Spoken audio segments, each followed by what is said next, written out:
as far as fans, but they can't never get a team that can match that star power. And they'll be good. I think they'll be fine, but I don't listen to Atlanta Falcons fans, man. I just don't. What's up, 5-star Knicks? You might want to get your boys together, man. It costs you a lot of money.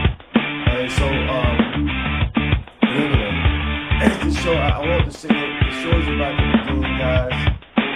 And we don't get this thing over with, but I want to get those little tricky things out of the way so y'all can understand. That has nothing to do with the show. That's just me talking. Now, the introduction is getting ready to come up now, and what I'm going to be talking about. So I just had to get all those things out so everybody can understand what's going on. Number one thing I need you guys to pass the word about.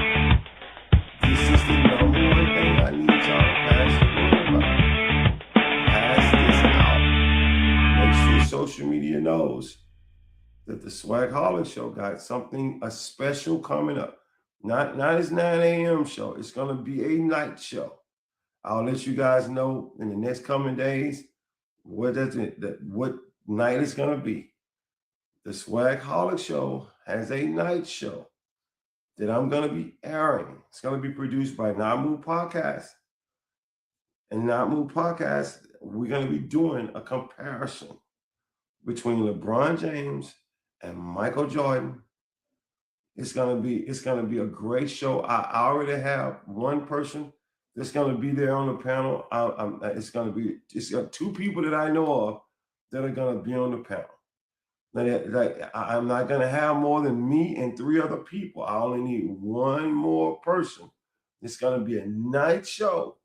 We're gonna break down this comparison between LeBron James and Michael Jordan, and hopefully we can put this to rest, because I'm tired of hearing it. When I said long time ago, you should not be comparing these two players. You shouldn't do it.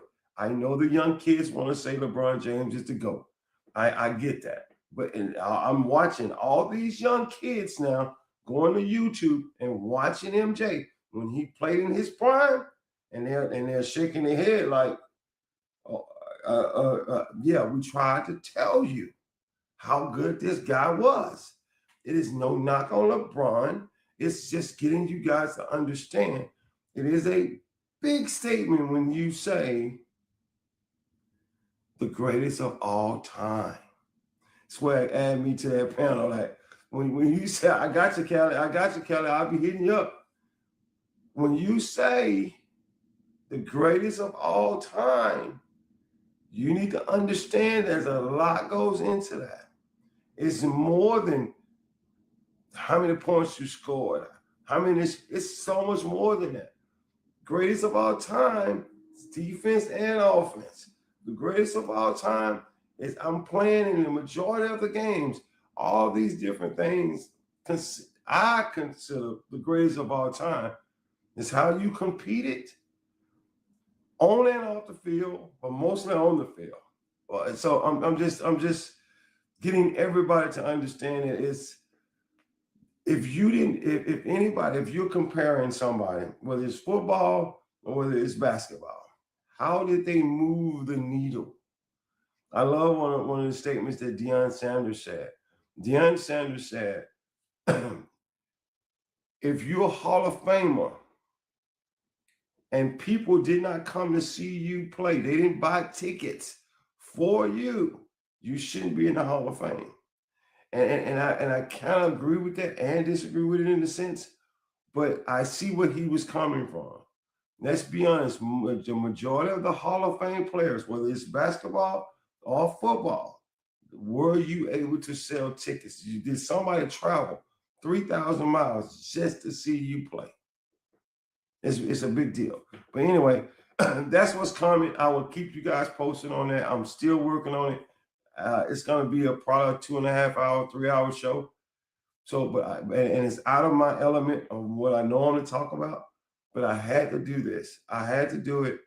First of all, for a simple reason, I understand basketball. I know basketball well. I just don't talk about it as much. But I needed to do this, not for because y'all call us old heads, and I don't like being called old head, by the way. But I get where y'all coming from with that. But it has nothing to do with being older. it has something to do with sports. And when it has something to do with sports, so, okay, I will. I will. I'll say that because I still believe that Almighty. I mean, so so when I tell you guys, I got a special show coming up. I got a special show coming up. But let's get down to it. There's a lot of things going on in the NFL right now, mostly. Now I'm seeing this. I'm seeing this trend, mostly with people who don't really, I guess you could say, keep up with football.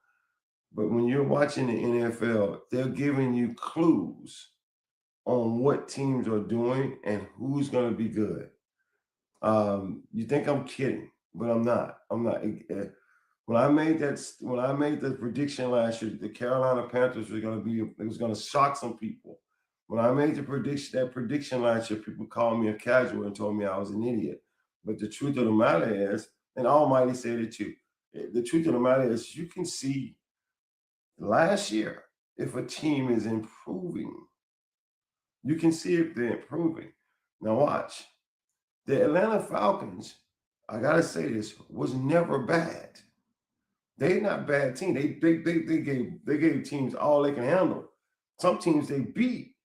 I mean, and you're like, I think Bijan Robinson ran for like 200 yards on Buffalo. That's not saying a lot, but he did do that. I mean, he was that guy in that game. So you seen all this, and you saw flashes of what Atlanta could do. You saw flashes of it. You saw flashes of the New Orleans Saints. Y'all think I'm kidding, but you saw flashes of that. Why am I saying this? Because the New Orleans Saints are going to shock some people next year. He said, I'm going to start off by saying, Swag, you old, whatever, Cody. I mean, so I'm just telling you guys, the New Orleans Saints, the Atlanta Falcons, and the Tampa Bay Buccaneers, and who am I missing, guys? Tampa Bay, New Orleans, Tampa Bay, Atlanta, Carolina. All of those teams, I'm just going to put on the radar for you guys. Be very, very careful of calling these teams trash. If they're on your schedule, you might want to pay attention. They're going to beat some people this year, and they're going to catch you slipping. If you don't believe me, ask the Rams.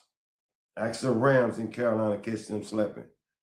Ask the Cowboys in Carolina, catch them slipping.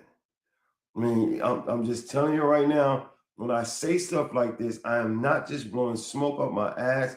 I'm seeing this stuff with my own eyes.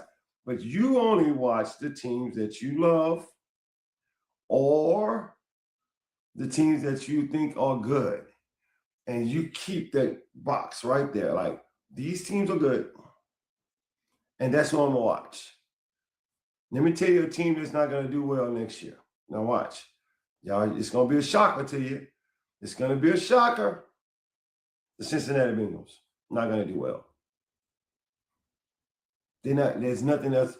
The Cincinnati Bengals need to go into the draft and find a phenom or something like that, because that's the only way they're going to be able to do something. And I'm telling you right now, Cincinnati is done. Y'all, yeah, I'm telling you right here on the Swag Show, Liberty said, not shocked. The Cincinnati Bengals are not going to do anything this year. They're going to score a lot of points. They're going to have a lot of highlights. And that's about a wrap. And they're not going to win a lot of games. And they're going to finally fire their coach, who should have been fired 2 years ago. I'm just saying. Zach Taylor should have been fired 2 years ago. The New York Jets, they got 13 draft picks. They're gonna sling around the NFL. They're gonna bounce in a game and bounce in another game and bounce in another game. And when it's all said and done, they're gonna be the New York Jets. and what's that? Sell the team. Like I'm just trying to get everybody to understand some of the things that I have seen already. Dallas Cowboy fans, you love to come on the show. You absolutely love to come on the show. Let me help y'all out. The Dallas Cowboy fans You're not going anywhere. You're not. You have to get in the draft and you have to get defense. And you have to get you got to get every solid position. The position solid on defense. Now, you got a new defense coordinator. He has to teach a different scheme. You're going to score points, or you're going to franchise tag George Pickens. You franchise tag George Pickens, he said he ain't going to turn it down. That's already a controversy. That's starting in Dallas. It's already a controversy. If you franchise tag him, he don't sign the franchise, he hold out. It's another year of drama coming out of the Dallas Cowboys camp. Every year there's drama. Last year was Michael Parsons. The year before that was CeeDee Lamb. It's always something that's causing chaos in Dallas, which shows on the field. You can just look for it. You can look for it. Now, as I bring up this panel, let me say this, and I'm going to say this slow. I have been known to say repeatedly, if your front office suck, your team is going to suck. Now, I need to put some context on that. Sometimes your front office is good, but your coaching staff suck, which still means your front office suck. Because if you got the wrong coaches, you're going to lose games. There's nothing you're going to do. There's nothing you can do. Well, let me help y'all out. I have noticed on social media a rash of people basically saying the Chiefs are done. The Chiefs are done. Their dynasty is over. I don't understand that. I don't understand where you get your logic from. If the Chiefs come in this year and they don't make the playoffs, or they don't go deep in the playoffs, or they don't go to another Super Bowl, we can say that. I'll be right there with you saying the same thing. But the Chiefs are just 1 year removed from the postseason. 1 year. One year removed. And y'all say they're done. It sounds like to me that a lot of you guys that are talking on social media, you just want the Chiefs to be done. Let me help you out. I'm going to show y'all something. Let me show y'all something so y'all can understand something. That guy's different. He's different. When you put him back in a uniform and get him back on that field, I'm telling you right now, as long as that guy exists, the Chiefs are relevant. Andy Reid and that group over there, man, I watched his press conference the other day and I was saying to myself, these boys ain't done. They want to take another run at it. So with all that being said, and you got the Denver Broncos that went to the AFC Championship last year. You got the Chargers who made the playoffs last year. Somebody sent me a text. King Safe sent me a text message saying who he thought the best division would be next year. And I sent him a text message back saying the best division in football next year is going to be the AFC West. Think I'm kidding? Y'all can quote me on it. It's going to happen. Because you know why? In Raiders camp, the Raiders are going to improve. They're not going anywhere. Don't get it twisted, Raider fans. Don't get it twisted. No, I can't say that, Isaac. I can say this. Let me rephrase my statement, Isaac, because you said that. They're going to be the best division in the AFC. The best division in the NFC is probably going to be the NFC West. I wouldn't be surprised at all if the NFC West and the AFC West made each other in the Super Bowl next year. I wouldn't be surprised. Now, I'm not discarding the AFC East because the AFC East got some tough teams too. I'm not discarding them. I'm just saying you have the Chargers, who really is just an offensive way, right? I mean, the offensive scheme away, because I'm so happy they got McDaniel. We'll see a different team now. And then we got Denver, who is really 1, 2 players away, missing on offense. They need somebody that's explosive. I mean, they need some more explosiveness in their offense. Really? I mean, because their defensive line was definitely dogs. They need some little help in their secondary, but Denver's not going to regress. I mean, I'm just telling y'all right now, Denver's going to be there next year. The Chargers are going to be there. Denver's going to be there. The Chiefs are going to be there. And then you add the Raiders. The Raiders are improving. That makes them a great division to deal with. So these are my introductions. These are the things that I'm talking about. If you guys can think of a different division that y'all want me to watch, whether it's NFC or AFC, you don't have to tell me to watch the West. The NFC West, I'm going to be watching the NFC West. You don't have to tell me to watch the AFC West. I'm going to be watching the AFC West. You do not have to tell me. Now, that's what he said. He said the NFC North was going to be the best division in football. I think the NFC North is, I'm sorry, man. When the last time y'all seen the NFC North represent the NFL in the Super Bowl? When is the last time? Can anybody tell me? Can anybody help me out with that? The NFC North. When is the last time they represented the NFC in the Super Bowl? I mean, the last Green Bay Packers in 2010, Cody. That's 2011, right? That's a long time. That's almost 15 years. So I can't get on that wagon. I can't get on that bandwagon with y'all. They do well in the regular season. They do okay in the playoffs. But when it comes down to the nitty gritty and the big, that's why I say I can't get with that. I don't see. We had my boy on here the other day, Chicago Bears fan, tell y'all they better do something about that damn defense. They told y'all. Like we was right. I mean, like you got to do something about that damn defense. So Chicago Bears can score a lot of points. Can't stop nobody. Score a lot of points, can't stop nobody. We've seen that trend in the NFL. We've seen it. Why are we still Detroit's going to be in the bowl? Okay. Well, Detroit window has been open for 4 years.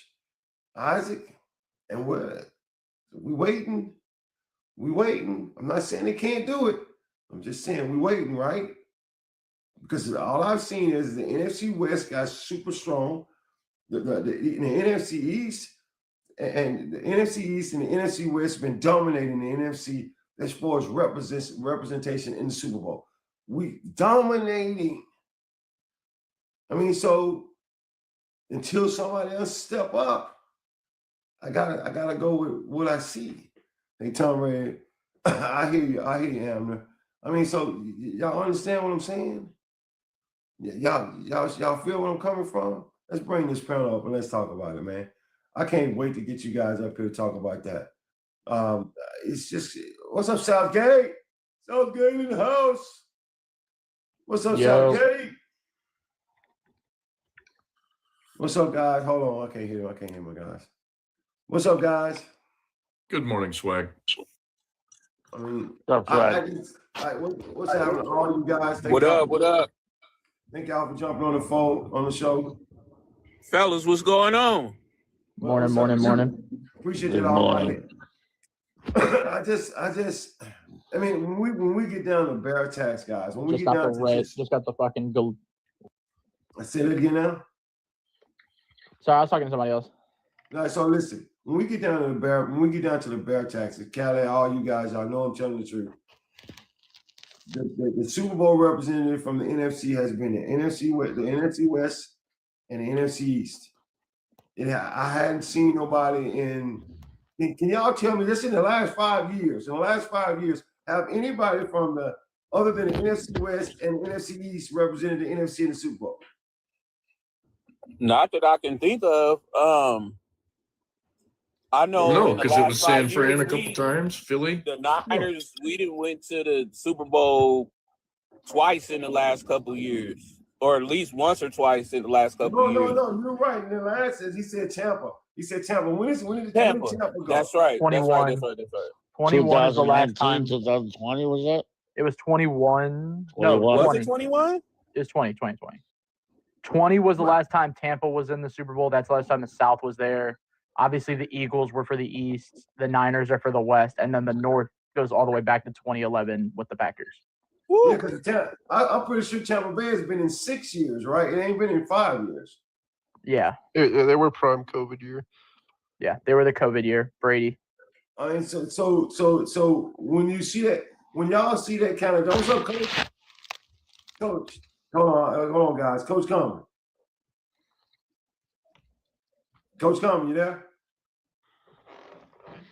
He ain't here yet. So when y'all see that, until I don't see him up here, Swag. Okay, so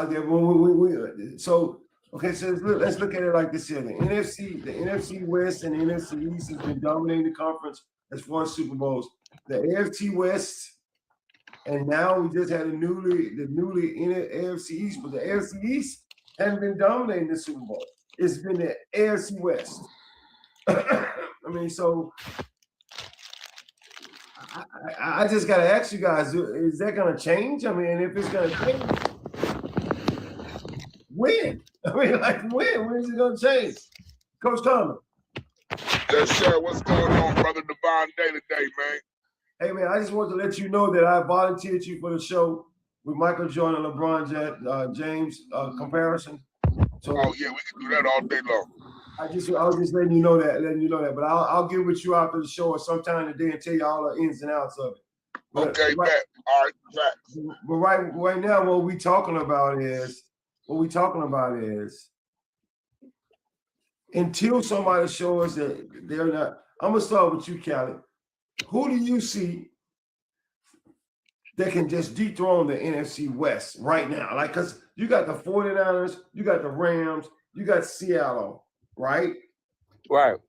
Now, the Eagles, we know the Eagles have done their thing in the last 3 to 5 years. Again, we know the NFC East. I don't see Dallas stepping up. I don't see the Giants stepping up. I don't see the Commanders stepping up. I don't see it either. I mean, so then you got, and some people out there saying Detroit, the North, but the North hadn't shown us anything in 15 years. That's the only Chicago. Chicago got a lot of listen. I know a lot of people is like, oh, this year was magical. It was great. It was this. It was that. Chicago got a lot to build on from this past season, and I think if there's going to be any team to dethrone the NFC West or any division, I'm gonna say team, and I'm gonna just say Chicago. Chicago's the only one other than Detroit. If their coach just stopped calling stuff on fourth down, they'll be all right.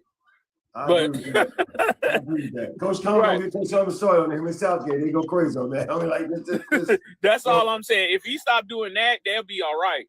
But Detroit and Chicago are the only two teams that I see in the NFC side that could dethrone the Niners or Seattle or LA or something like that.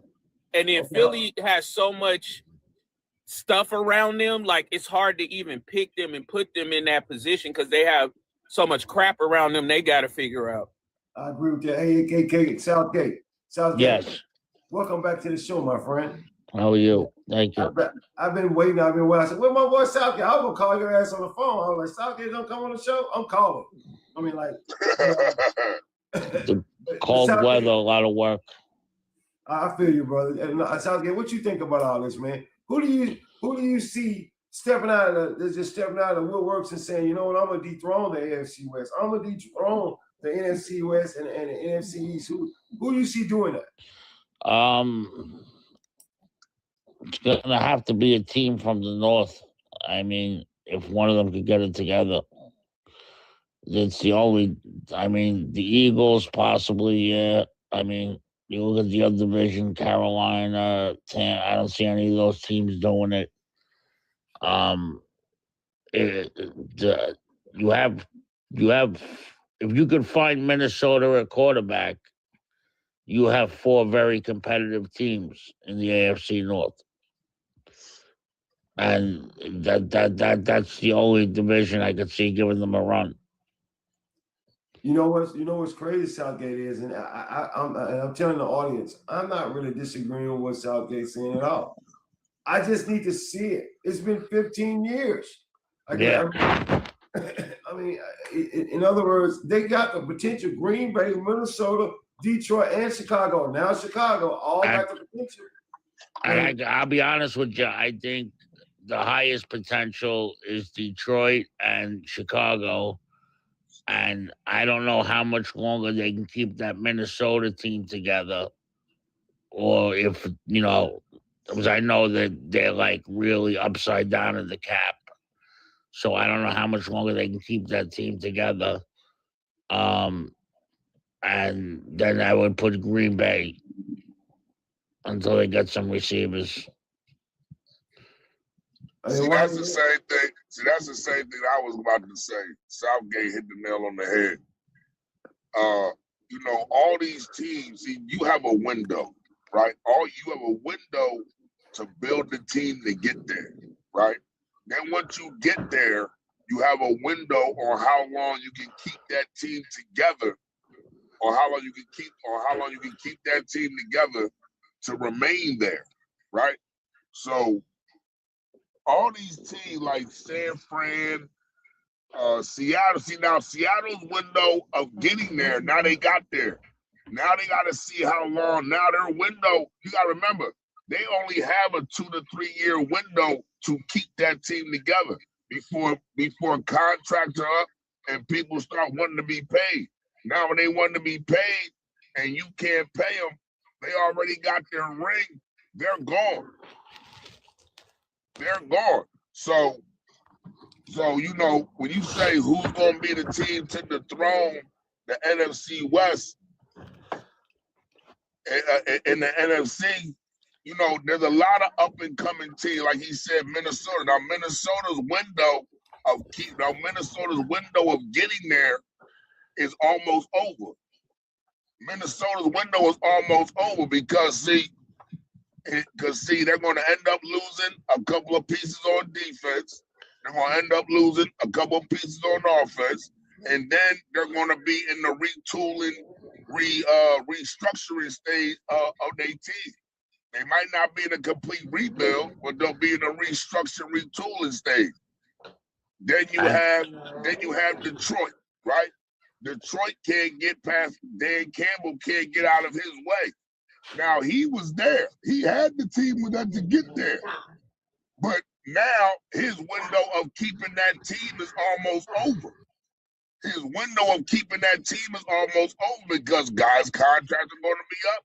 They're going to want to be paid. So they're going to start leaving. You see what I'm saying? So when you say who's going to be the team that dethrone them, to be honest with you, we know it's football, man.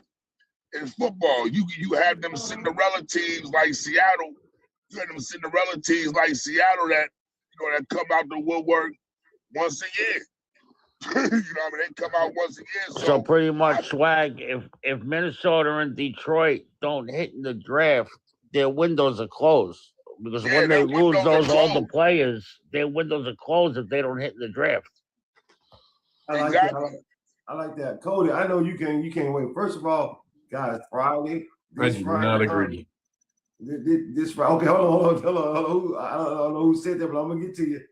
That was me. Hold on. I'm sorry, Swag. I gotta say something to Cody real quick. Cody, Yo, my brother, my Steeler Nation brother.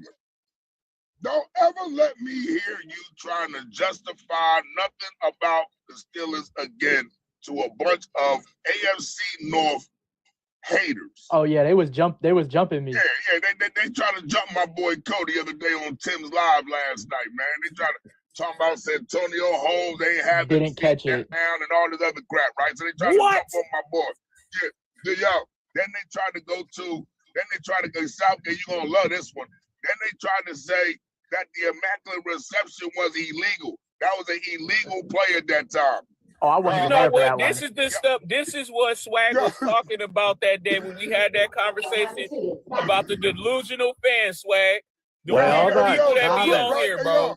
So, Wait, yo, no, comment. so look, Wait, so comment. Cody, You heard me use everything on the Immaculate Reception. I want to use the illegal thing. Explain that to me. yo, that's what I say. Yo, listen, I was trying to come up and say, how was that illegal? Since when can you not catch a tip pass? Or since when you can not catch a tip ball? So I didn't know what he meant. Hey, But he coach. said it was illegal. But Coach, if look, they said look.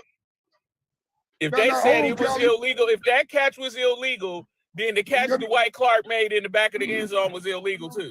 Well, here was my thing. Callie. So, Here was my thing. Yeah, because he was throwing it away. They had Right. So, so listen, they had a picture. They had a picture of Santonio Holmes' feet. They had a picture of Santonio Holmes' feet where one feet didn't touch. So what I was trying to Just like that swag show right in the trash. Look, I wanted to come up. He gonna have this blown up picture. He got this blown up picture of his feet. But see, I wanted to come up and ask him. Now, is the rule that you need 2 feet down or 2 feet down at the same time? Because the foot that was in the air was already on the ground. The foot that was in the air was on the ground when he caught it. Then it rose up and he got the other one down before he landed out of bounds. It's not 2 feet down at the same time. It's just 2 feet. Not have to only be that, down. Coach, he got both feet down at the same time at one point. So guys. But anyway, I just wanted to say, Cody, don't you ever defend none of our 6 rings, dog. All you do is tell them that I cannot confirm nor deny none of the allegations that you're talking right now, dog. And what the fuck and what was the result of the game? Ain't nobody trying to hear that shit. Let me tell you something. That's what his ass get. I told him to tell people lies. He just continued to do it. Hey, you can ask Coach though. I was up there fighting. Yo, he was swinging, Swag. He was swinging. They was on him, but he was swinging. Like, you know what, Cody? He looked like Swag. He looked like Jet Li in the movie The End of the One. Remember that movie, U-Law? He was U-Law fighting all the motherfuckers coming up the hill. Cody was swinging. He was swinging. That's crazy. But yeah, Cody got a good show coming this Friday, guys. I want y'all to be in it. He's working on it now. He told me everything that's going on. Y'all make sure y'all there Friday. He got a great show. But Cody, go ahead and talk to me about these divisions, man, and who can dethrone these people. So what division can realistically dethrone the NFC West? It's tough. Like I know most people up here probably said the NFC North. It's not tough. Yeah, it's tough just because the NFC North is a lot of what ifs. Isaac, we're gonna be talking about it is related to the draft. We're gonna be talking about why prospects shoot up draft boards and why some prospects fall down draft boards. But it's going to be a good show. But out west, it's tough because with the North, Green Bay is a big what if because it's what if they can stay healthy. Detroit, what if Dan Campbell gets his head out of his ass. Minnesota, what if they get good quarterback play. And Chicago, what if they actually pull it off? Like it's just a bunch of what ifs in that division. So, and I heard what Coach and what but there's nobody else. I mean, the South is coming up, but I'm not gonna say that they're ready to dethrone the NFC West. And then I need to see prove-its out of everybody in the NFC East except the Eagles.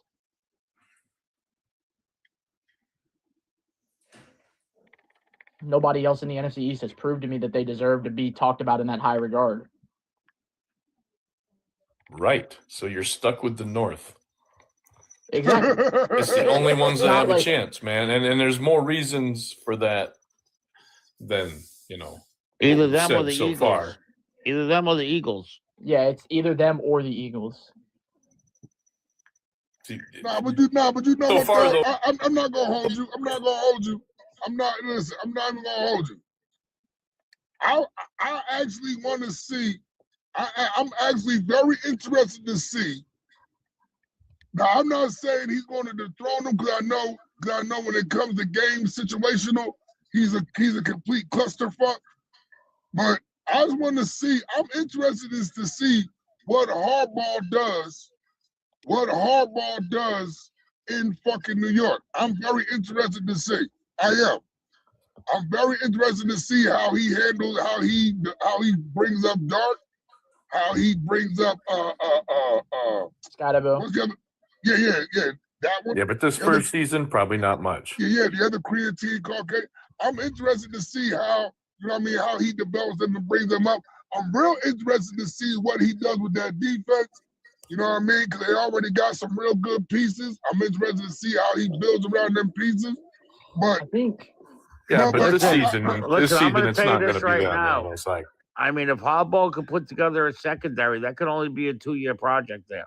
Right. I'm gonna say this, Southgate. I don't even think I they need agree to with put that. together they don't need to retool that secondary. I think that secondary has potential as is. I just think they had the unfortunate drought. Adebo had a down year. all right. It's a Maryland thing. I'm sorry. I still believe in Deontay Banks. I do think. But I'm going to use some swag logic if you let me. I want Mr. Corey to get a shot at this, and I want Dylan to go. I want to hear what they got to say too. All right. So, I mean, it's the NFC West has got it unless a team out of the North comes, because no one else other than the Eagles really seems to be prime. But if you use Swag's Kansas City Chiefs are only 1 year removed logic, then that gives you 1 year removed from the time when Detroit and Minnesota were damn good. So, like Southgate said, Minnesota needs to figure out the quarterback thing. But other than that, they can still be all right. Detroit's always going to be good. Chicago just had a good year. Green Bay is going to be good. And the most important factor is they play the AFC East. So they get a free win against the Jets. They get a free win against the Dolphins. No one's going to know what's going to happen with Brady Now, in Buffalo. wait. And New England's not going to have the same year they just had. Do you guys see Washington bouncing back at all? If they're not for another 2 to 3 years. if I don't know, they man. if their draft pick is like a slam dunk and they somehow retool that O line, maybe. But The reason why I say I can see, But, like, I can see Jalen Daniels. The North plays I can AFC see East, Jalen man, so they got Daniels. some free wins coming. So No, they're going to listen, get – listen. I can see Jalen Daniels bouncing back and having a good season, but I don't not see that the team. Washington Redskins bouncing back and I having don't a good season. I don't hate that take. because the That's a reason good why take. Commanders. I mean, Commanders par so. yeah, whatever. Everyone knows I- what they are. Close your show this day real quick. I'm It's all right. 52, dog. I'm 52. I keep it. I love being Damn. 52. I'm 52. Damn it, they were the Redskins. And stop calling us old heads. I want You are old. Because like I said in the comments, my ass is just as old as my head. Thank you. I'll tell you all you young cats that's tall as old heads. I'm just gonna say this. I love the way my mind works now as an older guy. Trust me, I love the way. And all of you pray that you live as long as we do. Okay, so I'm thankful that I have a mind now that it's like a steel trap. But I wanna say this. I want Dylan to tell me what he think. What do you think, Dylan? What do you think? Who's gonna dethrone these guys? Because I'm telling you right now, the NFC West is solid as hell. I mean, they don't have very much to do. And the AFC West, if you underestimate them, you're in trouble. I mean, so what do you think about it? But Dylan? wait a minute. But wait a minute. Hold on. Man. I gotta ask you a question. Quick question. I gotta ask you a question. Is Seattle and the NFC West still going to be as strong if they don't keep Walker and a couple of pieces they got to sign? Because because Sharp they ain't coming back until about the end of November, December next season. Now here's the thing. So are they still as strong if they're not able to keep their pieces? We gotta ask ourselves this question. I see where you're going with that, Coach. I see where you're going with that, but that probably would have been a great discussion because Jigma gonna get his money, and Walker. You just saw the running back sign for Dallas, right? When he signed that contract, the first person I thought about was Walker. That was the first person I thought about. I was like, if Walker takes 10 million, 12 million a year, you sign Jigma, you got all that taken care of. Now, you're asking me if they don't sign these guys. If they don't sign these guys, and I got a problem. They got a problem. I mean, but to answer the question, no, I don't think they would. I don't think Seattle would be as effective as they were last year because they're gonna lose. Okay, yeah. That's what I was asking you. Yes, that's what I was asking. But as far as the West in general, yeah, the Rams I don't know how they can do it, but they're gonna get better. And then the 49ers, let's not forget, they was playing with damn near every practice squad player. I was about to say they was already playing We with was the playing with practice house squad. money, baby, and we win 12-5. I'm just saying. So if the 49ers can ever have a complete year with all of their stars, I don't know what to expect from them, but I know it would be better than what I've seen, and that's scary to think about. I mean, that's just scary to think about. So I'm just gonna say, what do you think about that, Dylan? What do you think, man? I am part of the NFC West. I'm a Cardinal fan, and I'm not expecting us to do much, but I don't think the NFC West will be the best division next year. I really do think it will be the North, because if we're just going to be honest, we're not going to have 3 teams in the NFC West win 13 games again. Like someone's going to regress. Seattle's already due to regress roster-wise and coaching-wise. They just lost one of the best offensive play callers in football, and then they're for sure going to lose either Kobe Bryant or Tariq Woolen because you can't pay both of them. Boye Mafe probably played himself out of Seattle with how good he played, and then they may get Ken Walker back. Who knows? But I really do think it'll be the North. I don't think J.J. McCarthy's that bad. He wasn't bad last year, in my opinion. He was starting to turn it up at the end of the year, and then he got hurt again. So if he can just stay healthy, I honestly do think the Vikings won't be bad. I think the Packers are probably going to progress, or we'll see. Well, the Packers may stay the same, but I think the Lions are going to get better, and I think the Bears are obviously going to get better. So here's the hot take of the day. I don't think the NFC West is going to be that good next year. I think I think the winner of the divisions will win 10 or 11 games. Watch this. I know, but I'm going to see that far back. A lot of you guys are going to think this is a hot take. It's I hope not. so. It's not. I promise you it's not. I watched enough film. I've seen enough. I don't think Jordan Love is him. No. I don't. He's him some days, and then he's not other days. Swag. That's why I had the Packers ranked last. His potential absolutely pisses me off every time I watch him because I'm like, this dude will throw a 4-touchdown, no pick game, and then turn around and throw 2 and 3 picks in a game and make them lose the game on the last drive or some weird. Jordan Love pisses me off because I'm like, dude, you got it. If you just put it together, you'll be all right. But I hear you on that. I don't disagree with you on that, Swag. I am not saying that Jordan Love do not have the potential to be an elite quarterback in the NFL. I'm not saying that. I'm saying I've seen now. I always give him the benefit of the doubt. Everybody on here has seen Jordan Love be the quarterback for Green Bay for what, 4 years now? 5? Yeah. The starting quarterback. So let me make sure I got this right. And Mr. Corey gonna love this. I'm gonna make sure I got this right. So Tua gets 4 years. We say he's not him, right? All these quarterbacks get 4 or 5 years, and at some point we gotta say what it is. I'm sorry, Jordan Love to me is just an average quarterback, and I don't. He hasn't done anything to make me change my mind. Right. Nothing. I got one other thing to say, Swag, and that's it for me. You got a minute, buddy? Am I good?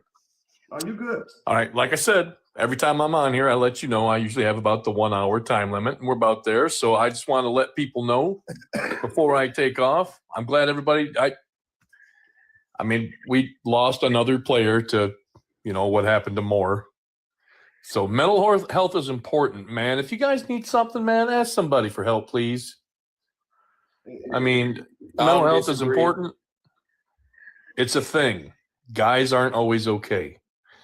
And I also want to remind people that happen to be, if you run into any Miami fans other than me, which is hard to find, we have some out there, but there is some Dolphins fans that aren't Mr. Corey. And some of them have problems. I want you to know that we won 7 games this season, and next season we're probably going to win 5.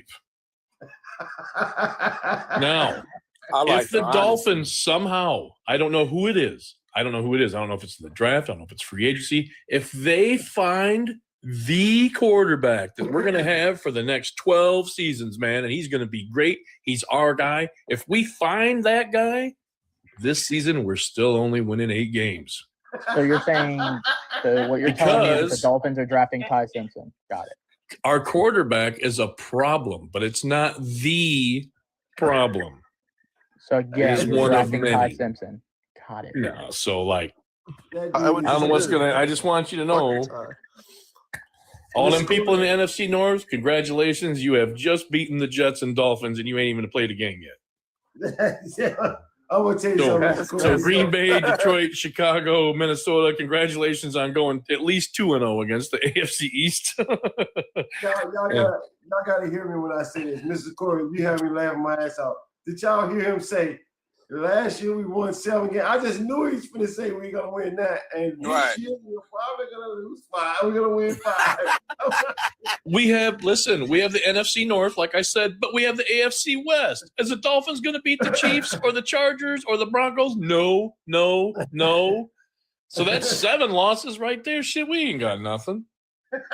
Come on, man. We got no chance. None. We can build toward the future. I haven't seen any of these coaches coach or any of these new players play, but hey, I can have hope. But this first season is going to be rough, man. It's going to be rough for the new regime. It's going to be a tough time. At least y'all have great weather, man. They have great weather. I mean, they really do. I got to work a bunch of days this week, but I'll be on your show if I can be. You know I always am, man. Thank you so much. And I'll see the rest of you guys at night or whenever I can, man. Peace, guys. All right. I want all you guys to understand something. This is going to spread like a wildfire, and I kind of wanted to. And Southgate and Coach Carmen and Callie and all you guys, y'all know I'm not going to sit on here and talk on a show. Denver, what's going on, man? Denver, dog. I'm not going to sit here talking on a show, and I'm not going to give you hot takes. I don't do hot takes. If I said it, I seen something like that, and I'm sorry. I have seen something. You saw Jordan Love last year play Chicago in 3 games. They played 3 games this year and probably within a 3-week span. I mean, and in every single game, Jordan Love will show you flashes that he can be good. Then he'll show you flashes that he can be bad. That's supposed to happen in the first 2 years. Like we see that with Caleb Williams right now, right? We see Caleb show us flashes that he can be great. Then he shows that he's still a young quarterback. But that makes sense. But it doesn't make sense when you're in the league for 5 years. That doesn't make sense. Cody, is this such a hot take? Is that such a hot take, Cody? What, that Jordan Love isn't the guy? And I'm going to be completely honest. I think Jordan Love is their guy. I mean, I definitely get the flaws. I think as it stands right now, I'm biased against Jared Goff, so I think he's like the second best quarterback in that division. I don't like Jared Goff at all. I think Jared Goff is horrible. I'm not saying that. I'm talking about in the entire NFL. In the entire NFL? I mean, I think Jordan Love is weird because his ceiling is extremely high, but his floor is so low. You don't know what he's going to do on any given Sunday. I'll say that. Well, I'm going to ask y'all this question then. When do Green Bay draft a quarterback? What do they do? At some point, Green Bay has to understand that they're going to have to draft their quarterback. So when is it? Y'all remember Jordan Love was on the bench almost 3 to 5 years. Yeah, but I think with Love, it's a different circumstance. I don't think you do that with Love because the reason they did it is so he could sit behind Aaron Rodgers, right? That's a guy who, if he's not, when you talk about all time, if he's not in your top 5, he's in your top 10. You know, he's one of the greats of his generation. Okay, so let me ask Jordan you this, Love hasn't even shown me that he can be anywhere near that yet. So how long do we give Jordan Love? How long do Green Bay give Jordan Love? Maybe.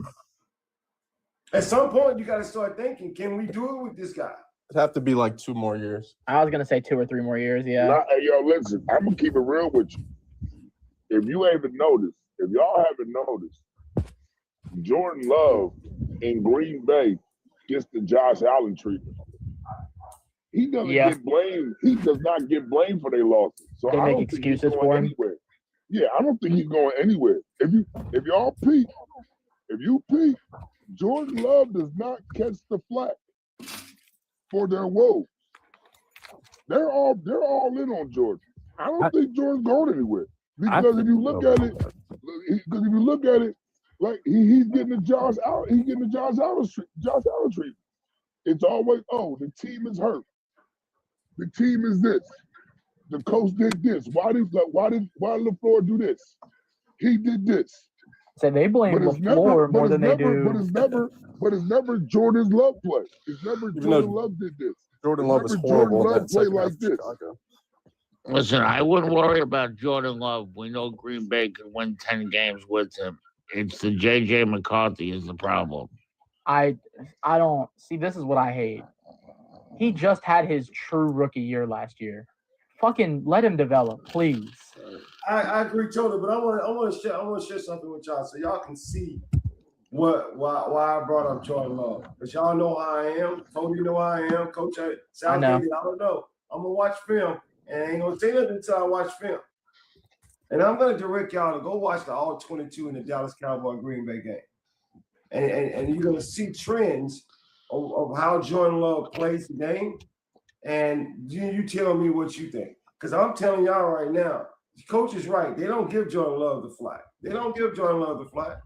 But man, I'm gonna tell you something. If you go back and watch that Dallas game, then I want you to you watch that game. I want you to go, because when you see that game, you're gonna see some things that's gonna blow your mind. Then go back and watch the playoff game in Chicago and see if you're gonna see the same damn thing. Yeah. That's all I'm asking you to do. And then when you see it, as much as I like Jordan Love, because I like Jordan Love, I'm telling y'all right now, they better draft a quarterback real soon or he better get better. One of the two, because this dude is 5 years. Let's just call everything, right? Jalen Hurts, I think Jordan Love, as far as mechanics, as far as the way he plays, he's better than Jalen Hurts.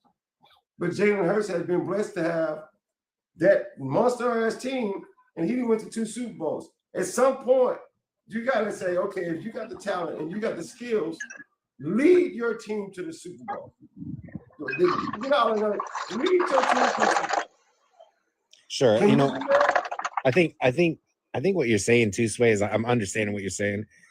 The conundrum is with Jordan Love and what Cody was touching on too. I kind of agree. Like when you're a quarterback that's anywhere from 9 to 15 in the NFL as far as like stats and like wins and all that goes. And I understand what you see on the All 22 and what you see in the film and what you think of him as an individual quarterback.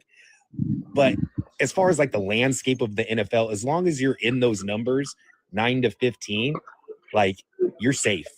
You're a franchise quarterback in that franchise eyes. And I'm not saying that's how I view him. I'm just letting you know like what I view as far as how I see the NFL. So he'll be around as long as he stays in that cusp and he's not losing games for them on his own. Whereas like I've seen him do that, but it's not at a high clip to where you're going, well, the Packers aren't very good because of Jordan Love. And that's not the case. He's hit or miss. I agree. But with the way that the NFL is shaped, when you ask like how long are they going to keep up with this Jordan Love thing? Well, I mean, honestly, we've seen them hold on to quarterbacks for a very, very long time. He's not Brett Favre. He's not Aaron Rodgers. That is right off on the table. We are not going to debate that. But as far as like their franchise quarterback for the next 7 years, I would assume so. I mean, until they can find somebody that is better or there's an option that is on the table with them, as long as he's in that 9 to 15 range, Sway, he's going to have his job secured and they will view him as a franchise quarterback because regardless of what Southgate said, they can win 10 games, a season with Jordan Love. And when you can do that, it's hard to say like, we're just going to just scrap this and let's go with somebody else, if that makes sense. Yep. No, well, look at this, Swag. Look at this, Swag. What was the narrative this year? Micah got hurt. Oh, Yep. Jordan got. Oh, Micah got injured. Oh, Kraft got injured. Oh, Jacobs. Their was line injured. wasn't healthy. The receivers line- weren't healthy. yeah, LaFleur had shitty Watson play calling didn't when it play. mattered. LaFleur should have been in situational play calling. They Yep. said everything, but they said any and everything except for how Jordan played. And you know what's funny?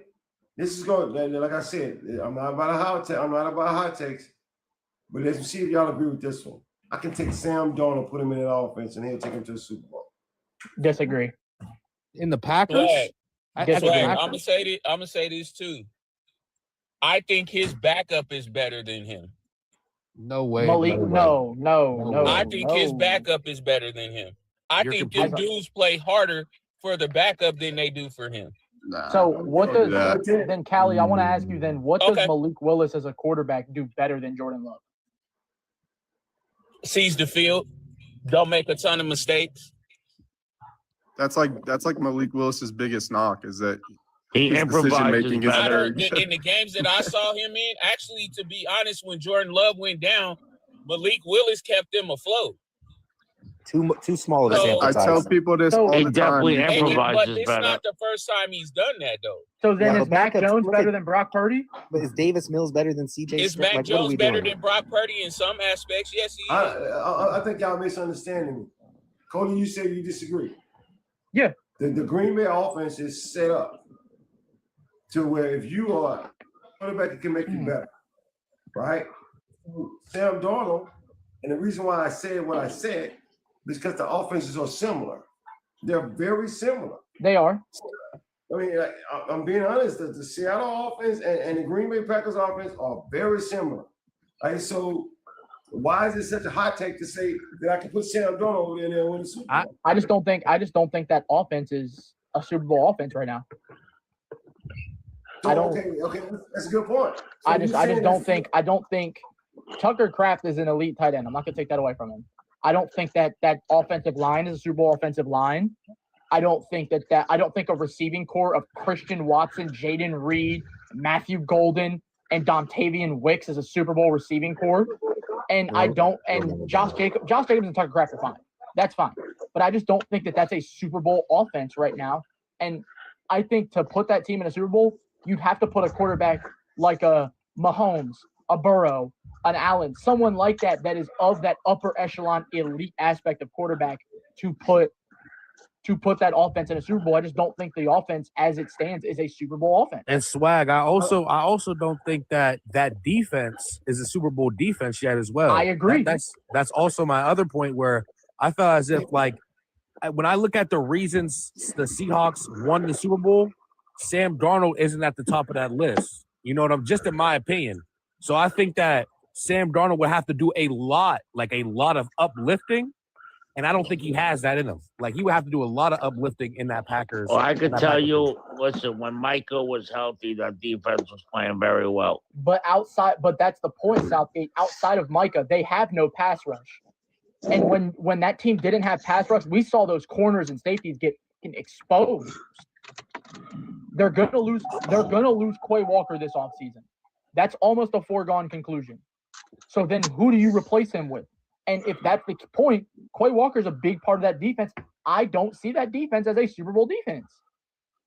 So, y'all basically telling me that it, like Coach said, it's not Jordan Love's fault.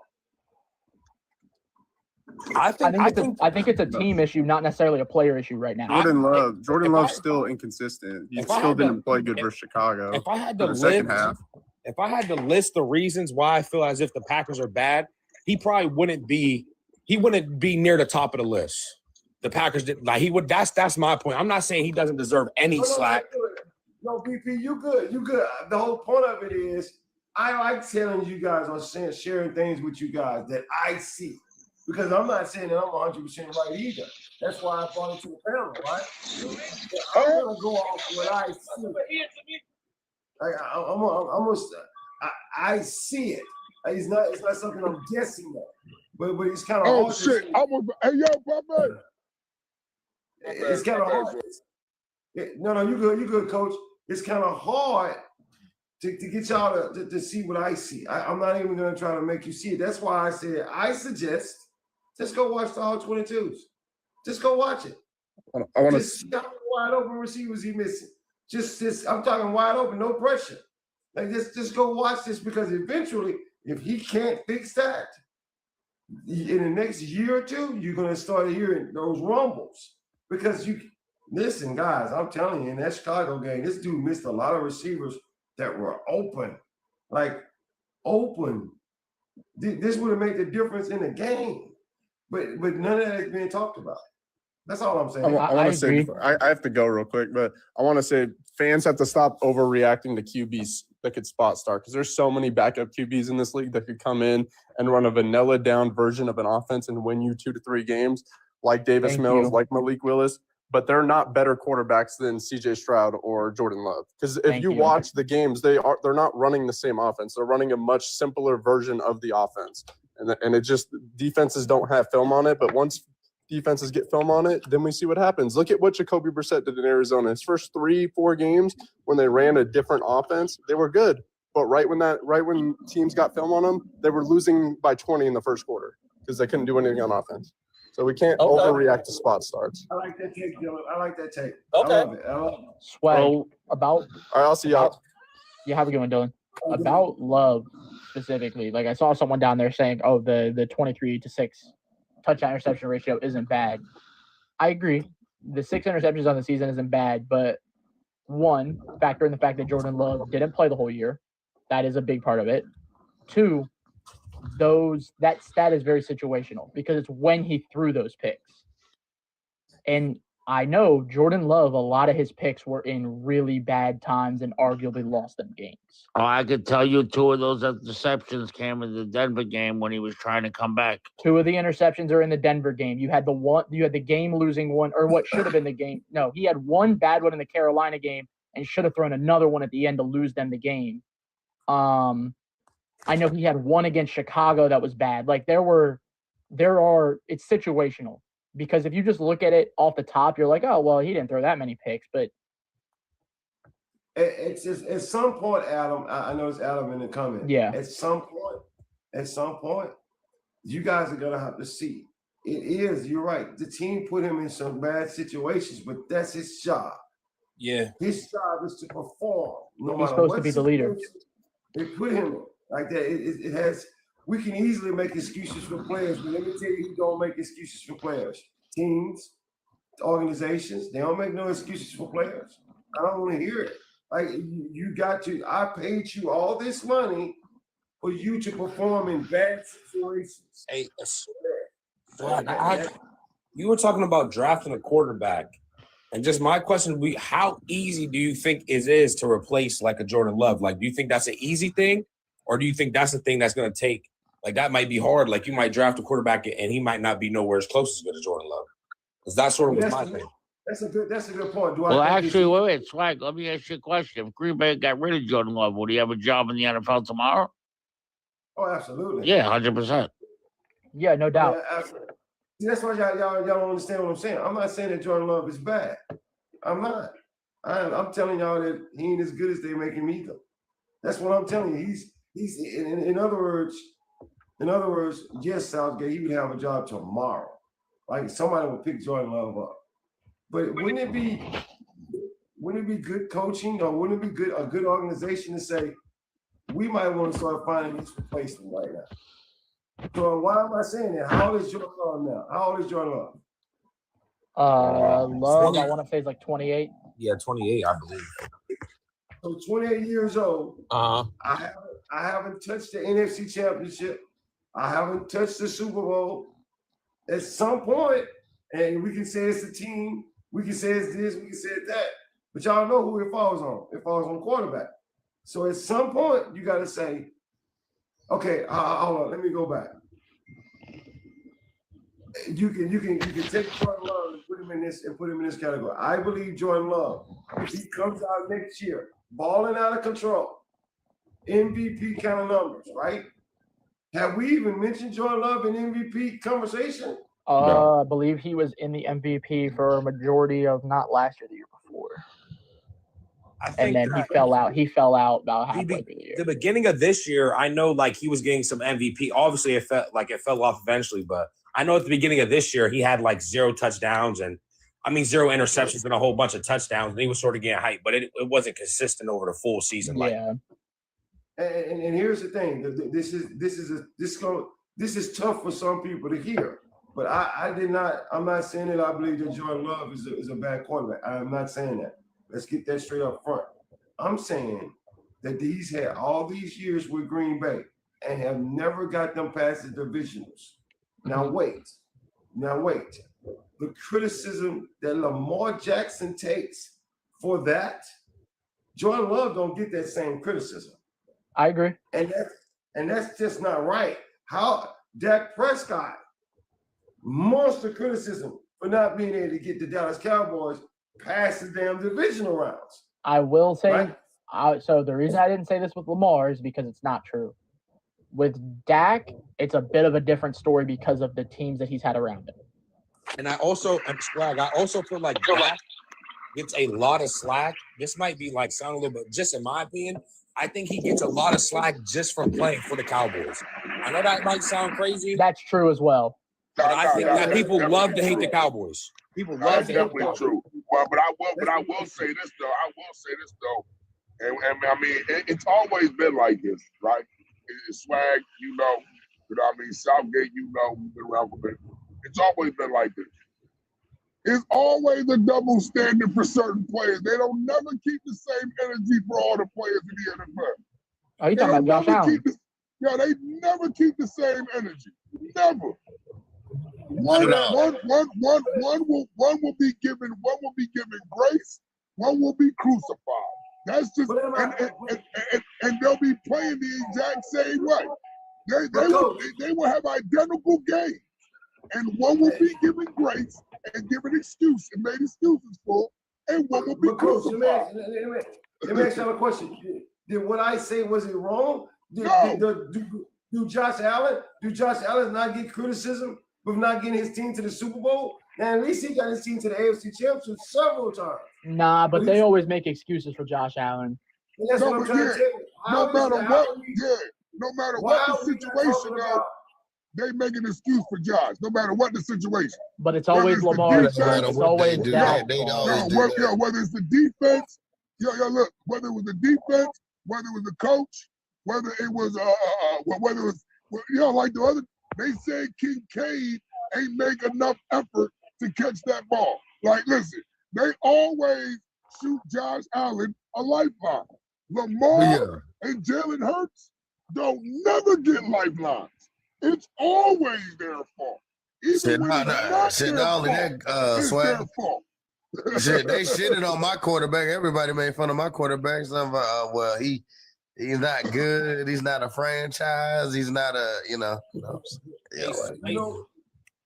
CJ Stroud and Caleb Williams, I exclude from this conversation. The reason why I'm excluding from it is I know Jordan Love has been playing quarterback for at least 7 years, right? Am I right? Uh-huh. So if he's been playing, what's up, JB? If he's been playing for 7 years, at this point right here, I'm starting to take him at a different level. At Swag, 7 years, in that offense, no, man, you supposed to get past the division round. Swag, another quarterback that they did that to? And this is going back to the older generation of the quarterbacks. Big Ben and Rodgers. Rodgers and Ben, anytime they didn't make it super far, it was always all their fault. Aaron Rodgers got bullied for years because he couldn't make it past the Niners. He couldn't make it past this. He couldn't make it past these guys. I mean, we can't. I'm just letting you guys know I'm no longer giving Jordan Love a pass. He gets no more passes from me. I'm sorry. I've seen Jordan Love ball his ass off when he played the Cowboys. He balled out. And as soon as you put him in that divisional round with the Philadelphia Eagles, he choked. So until we gonna be honest, right? I hear all these conversations about Lamar Jackson can't do this, can't do that. I hear all these conversations about for years Sam Darnold was trash. I hear all these conversations, but the truth of the matter is Jordan Love, for some strange reason, are never in these conversations.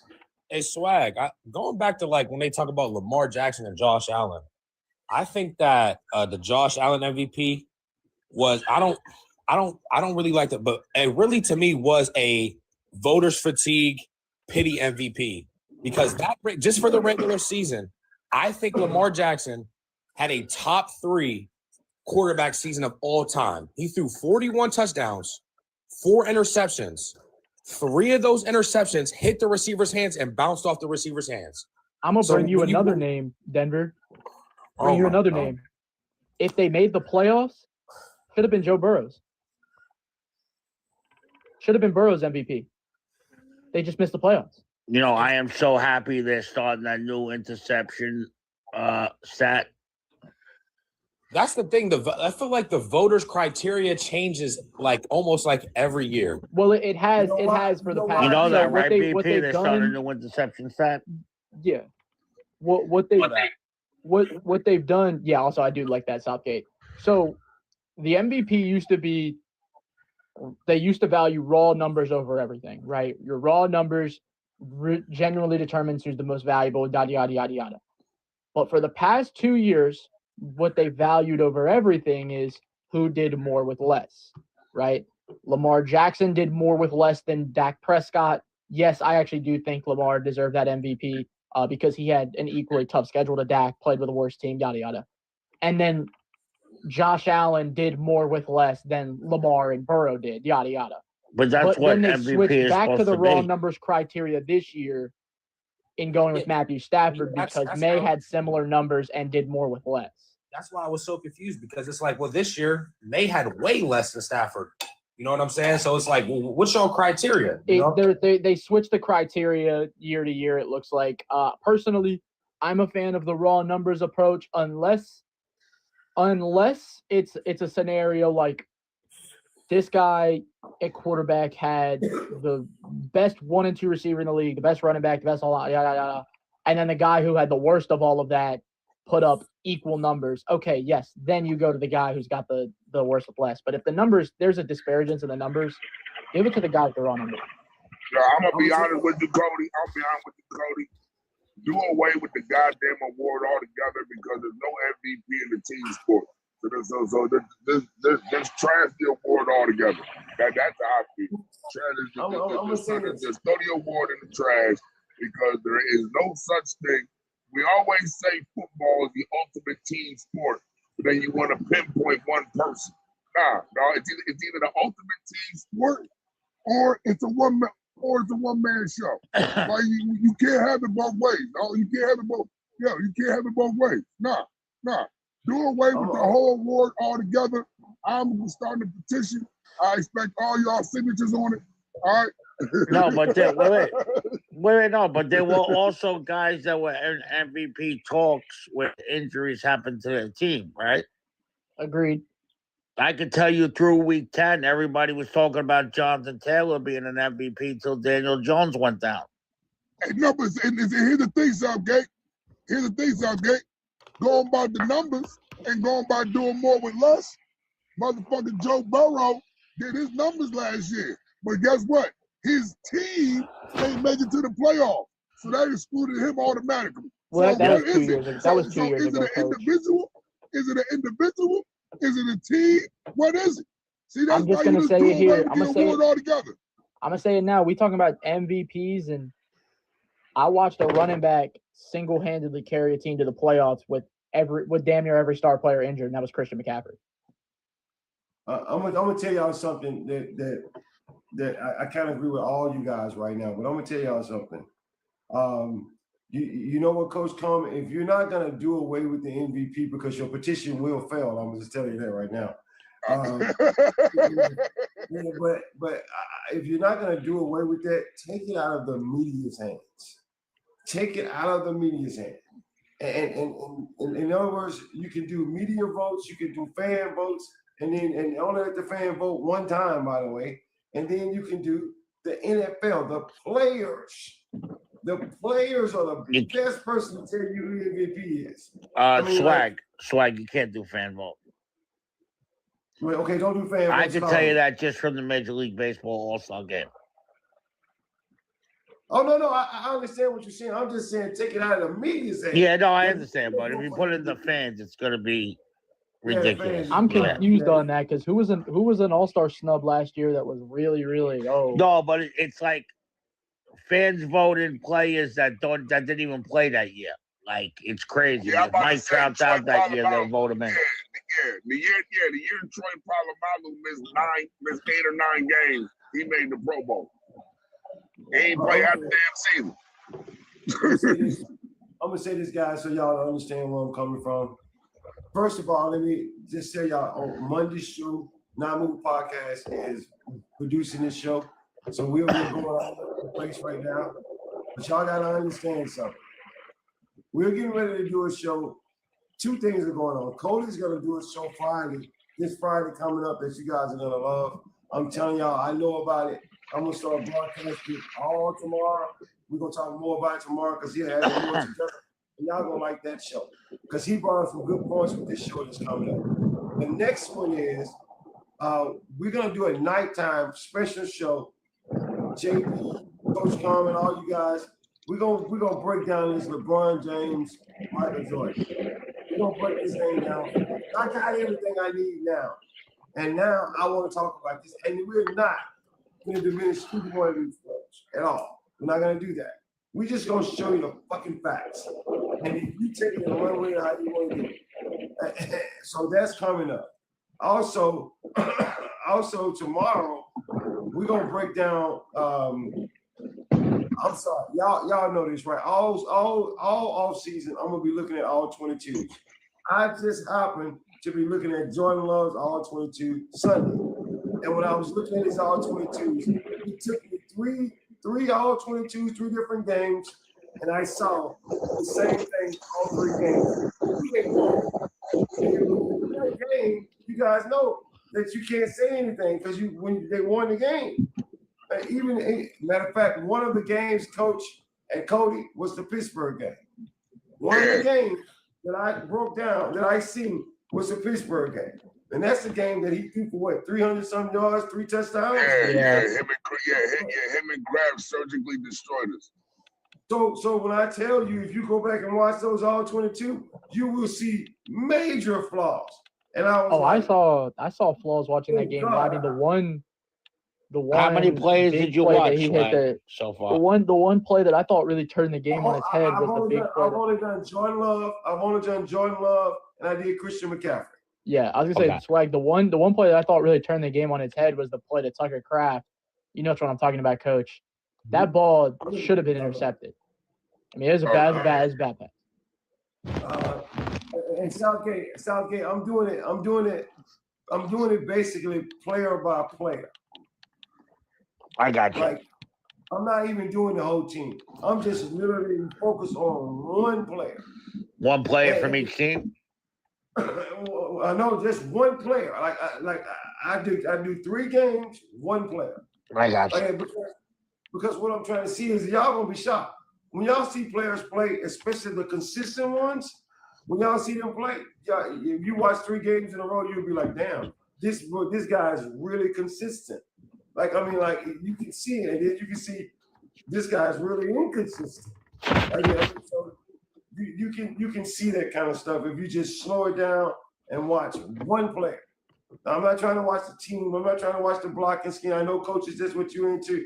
I'm just trying to watch the player, right? And when you see that, y'all gonna be shocked. I'm telling you right now. Now watch this. Watch this. DeAndre Swift had a great season last year. Would y'all agree with that?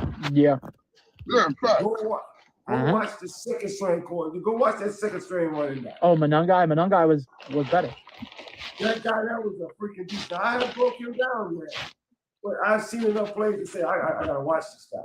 So you know who I would recommend you watch, and this is a guy I've been super high on for the past 2 years. Devon Achane. I ain't watched him yet. I mean, but I definitely want to watch it. I mean, so I got all season to do this because when I go back next year, I'm gonna be ready for the casuals big time. Y'all trust me, I am. I mean, so with all that being said, guys, thank y'all so much for having a great show today. This is your boy Swag. I gotta go. Peace. Be good, Swag. Thank you. All right, Swag. Thanks, brother.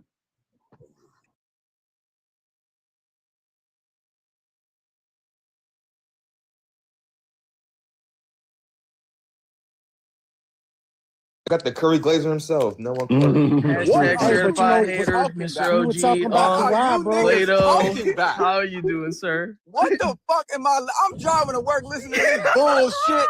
What the fuck is going on in this room? What you heard? I can't stand you niggas. Oh my You heard I Fat can't though. say How you that feel word, about Paul Plato. Oh my bad, my bad. This non-casual podcast may not be reproduced, retransmitted, or reused without the authorized written consent of the Not Move Podcast Network. Thank you, and we hope you enjoyed today's broadcast.